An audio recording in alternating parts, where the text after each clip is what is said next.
मेरे इस शास्त्र के अध्ययन के दरमियान में बेहद ही कठिन विषयों में एक था।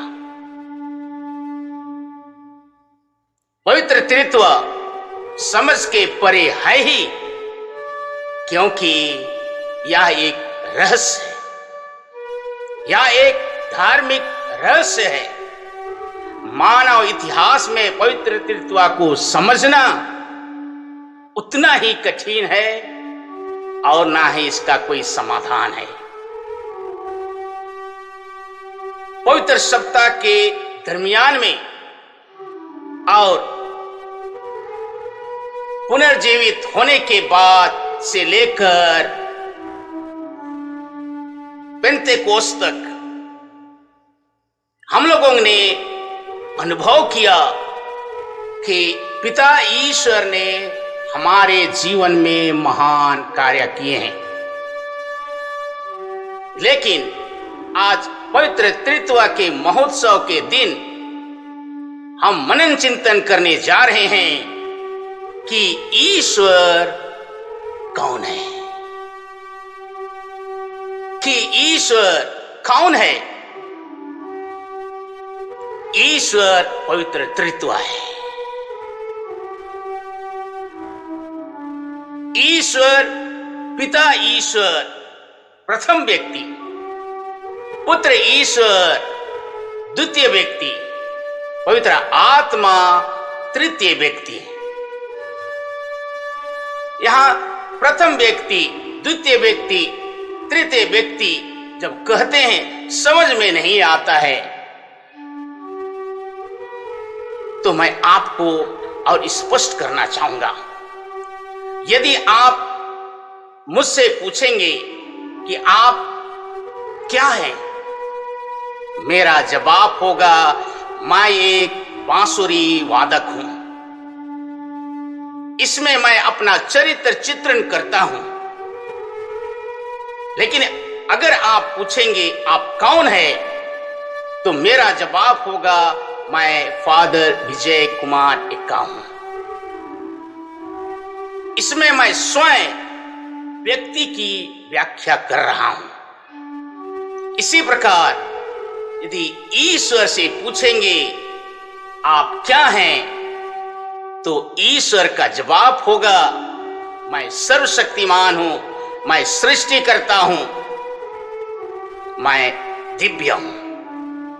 यदि आप उससे पूछेंगे आप कौन हैं, तो उनका जवाब होगा मैं पिता, पुत्र और पवित्र आत्मा हूं। मैं तीन व्यक्ति हूं, पिता, पुत्र और पवित्र आत्मा ईश्वर हूं। हमारे परिवारों में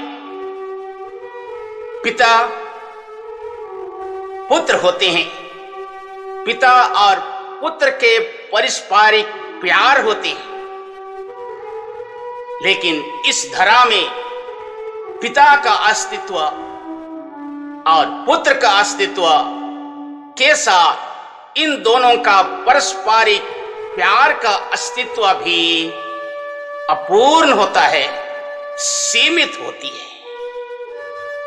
लेकिन पिता, पुत्र और पवित्र आत्मा अनादि काल से पूर्ण है, असीम है। धर्मसार में हम कहते हैं स्वर्ग और पृथ्वी के सृष्टिकर्ता सर्वशक्तिमान। हम ईश्वर को सृष्टिकर्ता कहते हैं और सही कहते हैं, क्योंकि वह वही कार्य करते रहे हैं। लेकिन ईश्वर सृष्टिकर्ता से परे पिता है। अनादि काल से पितृत्व का दायित्व निभा रहे हैं। इसका परिणाम है पुत्र ईश्वर। पुत्र ईश्वर सा अनंत हैं, सम सनातन हैं। पुत्र ईश्वर पिता ईश्वर से छोटे नहीं हैं, उम्र में जवान नहीं हैं, लेकिन दोनों ही एक हैं, दोनों का तत्व एक है। क्योंकि धर्म ग्रंथ कहता है ईश्वर प्रेम है। यीशु ख्रीस्त कहते हैं मैं प्रेम हूं और प्रेम ही पवित्र आत्मा है।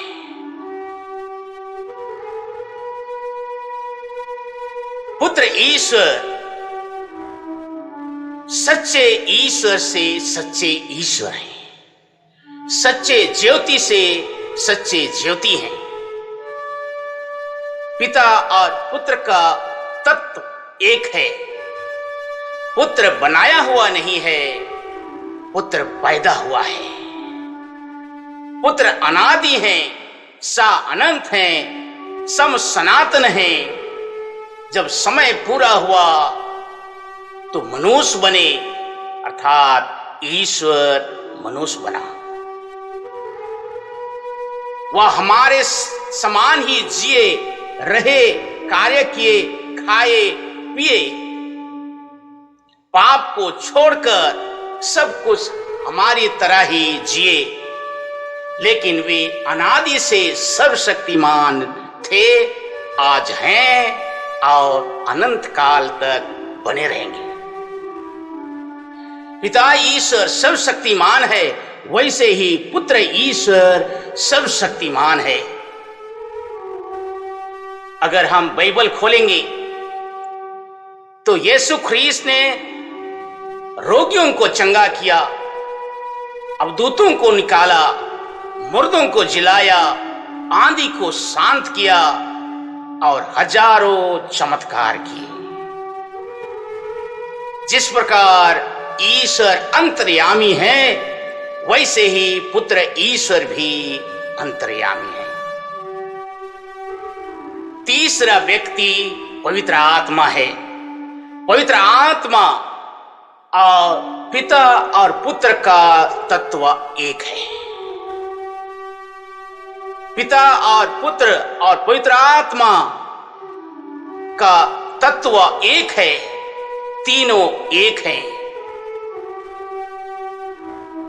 पिता और पुत्र का पारस्परिक प्रेम आत्मा है। पिता और पुत्र का अटूट बंधन प्यार है और वह प्यार पवित्र आत्मा है।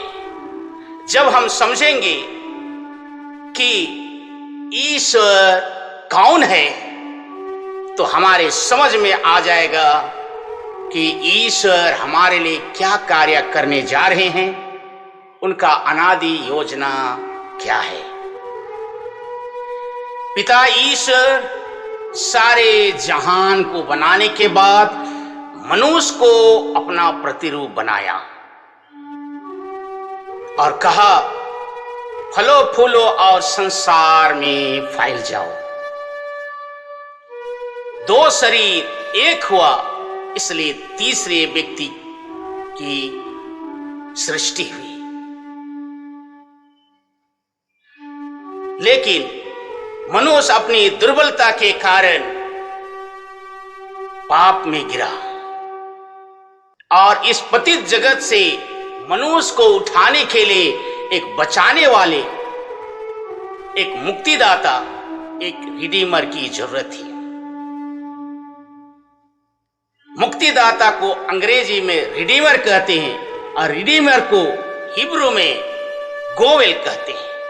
इसका अर्थ है किन्समैन ऑफ रिडीमर, अर्थात रिश्तेदार को बचाने वाला, जिसको साधारण भाषा में कहते हैं आलिसदार, जो हमारे पक्ष में खड़ा हो सके। ईश्वर ने अपने पुत्र को किन्समैन ऑफ रिडीमर के रूप में चुना, गोवेल के रूप में चुना, क्योंकि ईश्वर ने संसार को इतना प्यार किया।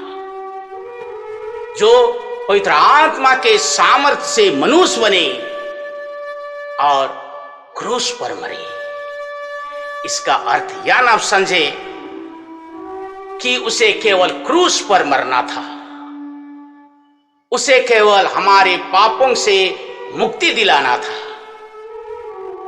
लेकिन उसका कार्य था पापों से मुक्ति दिलाकर पुत्रत्व को प्रदान करना और अपने घर वापस लाना। जब ईश्वर को समझेंगे कि वह कौन है, तो हम अपने दैनिक जीवन में अपने आप को समझेंगे कि ईश्वर मेरे लिए, आपके लिए क्या कार्य करने जा रहे हैं। जब दैनिक जीवन में उठते, बैठते, खाते, पीते, काम करते, काम के आगे, काम के पीछे क्रूस चिन्ह बनाते हैं पिता और पुत्र और पवित्र आत्मा के नाम पर, इसका अर्थ है कि हम पवित्र त्रित्व अर्थात पिता, पुत्र और पवित्र आत्मा के छत्र छाया में रहते हैं। जरा साक्रामेंट को जरा देखें। बपतिस्मा के द्वारा हम आदि पाप से मुक्त होते हैं और कलीसिया के सदस्य बनते ही हमारे लिए स्वर्ग का द्वार खुल जाता है। हम मनुष्य हैं, पाप करते हैं, पाप में गिरते हैं, ईश्वर से दूर भटक जाते हैं, तो वापसी का संस्कार के द्वारा हमारे लिए पुनः स्वर्ग का द्वार खुल जाता है। दृढ़ कारण के द्वारा हम पवित्र आत्मा का मोहर ग्रहण करते हैं।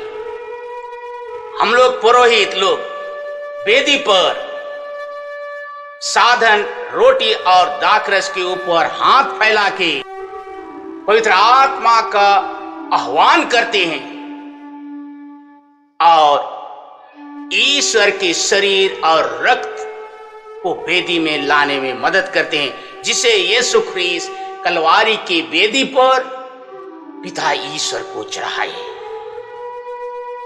प्रियजन, दैनिक जीवन में हम ईश्वर के बुलाहट को सुनते, उसके प्रत्युत्तर देने के बाद हम संपूर्ण समर्पण करने के लिए वेदी के पास अभिषेक के लिए, मन्नत के लिए, शादी के लिए आते हैं। इस दरमियान पवित्र आत्मा का सामर्थ्य ग्रहण करने के बाद हम ईश्वर के कार्य के लिए संसार के कोने कोने में हम चले जाते हैं। हर समय पवित्र त्रित्व अर्थात पिता ईश्वर, पुत्र ईश्वर और पवित्र आत्मा ईश्वर का आशीर्वाद हमारे ऊपर बना रहता है। हे प्रभु, सबको आशीष देना। आमीन।